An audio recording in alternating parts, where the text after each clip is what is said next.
going on, guys? Glock Guy 226. Today we're going to be checking out these excess suppressor height sights I'm running on my Glock 19. I wanted to get these for a few reasons. I've never ran them personally. I see tons of mixed reviews. You either see guys that literally hate these things, and they do make some good points, and then you see guys that absolutely love them. And that's what made me really interested in these sights. So let's go ahead and jump into this. Now, these sights are made in the USA, so that is awesome. These guys are out of Texas. They're great people. Every interaction I've had with them has been very positive. They actually sent these sights out to test and review here on the channel, so a big thank you to them. Now, any sights that I'm going to buy as an upgrade sight or in general for a pistol, they're going to be steel sights. And these are steel sights. They seem very tough, very rugged, and especially when running suppressor height sights, that was something I was kind of concerned about. That front sight sticks way out there, so it's definitely have to be something that's rough and rugged. Now, another thing that I personally thought was kind of cool about these sights, if you guys see these two holes here on the rear sight, what those are set screws. So most sights you're going to put on your gun, you're going to have a sight pusher, which I do recommend using a sight pusher if you have one, but if not, you could easily get this rear sight on with a punch. I highly recommend a nylon punch, but my point here is it's easy to get the rear sight on. Now, it's not going to just go flopping around back and forth. It's not loose like that. It still fits snug. But what this allows you to do is get that rear sight in just a little bit easier. Then you take out these two set screws that are in there, put some Loctite on them, and crank it down. XS does provide you with a little Allen wrench for that, as well as a front sight tool. Now, most guys out there that are selling sights aren't going to give you a front sight tool. And yeah, it's a little cheapy front sight tool. But for as much as most guys are going to use this front sight tool, it'll do the job just fine. Putting your front sight on, I don't know if you guys have ever changed a Glock front sight. It's very simple to do. Make sure you use Loctite. I personally have had a front sight go flying off for not using enough Loctite, and thankfully I found it. If this thing goes flying in a field and you can't find it, you're out a good chunk of money. Another thing XS is known for is their big dot front sight. This is not the big dot. This is actually a regular dot, which if you guys could see it there, it's going to be really hard to focus that in. It's still a rather good sized dot with that white outline, a small tritium insert, and I found these sights to be very easy to pick up during the day and very bright at night as well.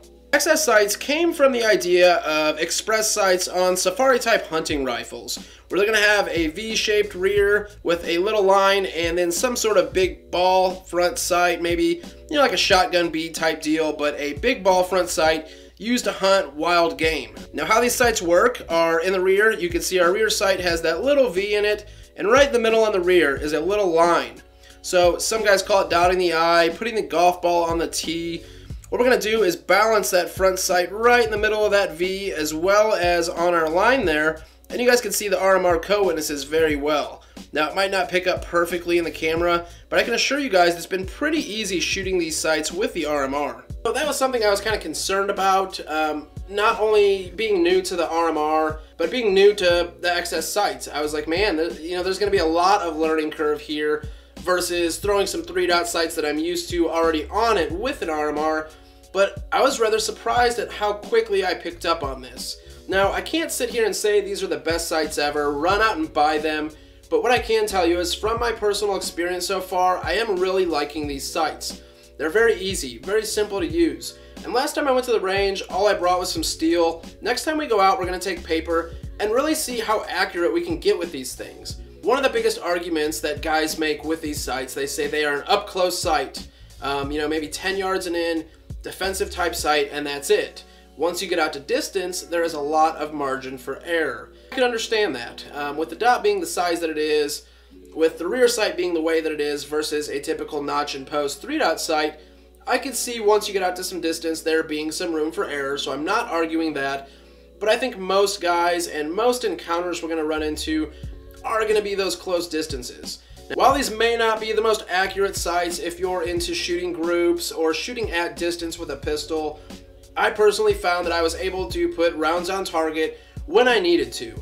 And for that, guys, I think these would make a great defensive sight. I think they'd make a great carry sight. Like most other quality sights out there, these things are going to run you about $100 give or take.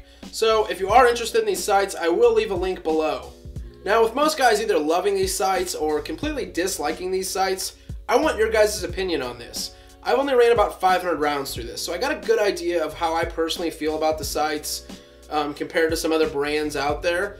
But I want to know what you guys think about this as well. So down in the comments, let me know if you guys run these sights, if you have ran these sights, or if you just completely dislike them. I'd like to hear about it. If you guys follow my videos or are subscribers to my channel, you know that I recently got a P10C. So far, I am absolutely loving the CZ P10C. I couldn't put it down last time I went to the range, and I have some pretty cool things planned for this gun. One video we're gonna have coming up here soon, which I'm still kind of doing some testing on it. This is a very new part to me still. The HB Industries trigger for the P10C. It is a flat face trigger, very, very nice trigger, especially for the money. These things are about 65 bucks, and the guys over at HB Industries are just great dudes. Another product that we're going to be reviewing here very soon, which I've kind of been doing some personal testing on, is the Olight PL2 Valkyrie. Now this is a 1200 lumen weapon light. I've also seen a lot of mixed reviews with this light. I've seen some guys say it falls off when they shoot, some guys say the LED goes out when they shoot, and other guys say it is a great light. Personally, I'm a big Olight fan. I carry an Olight most of the time for my EDC light, and 1200 lumens in a weapon light is ridiculous, so we're definitely going to be doing a review on this here soon as well. Now coming early October, I have some very big things planned which I will be bringing you guys along with. A specific YouTuber who is very, very big, millions of subscribers, has a yearly range day for YouTubers to come out, test out new products, and just have a good time. So I'm going to be going down there early October. I'm going to be meeting up with Jonathan from Tactical Toolbox, the guys from Optics Planet, quite a few other companies. So I'm very excited. And like I said, you guys will be coming along on that journey. So please leave your questions, comments below regarding these XS sights. I would love to know what you guys think about them. Please like, share, subscribe. Have a good night, guys.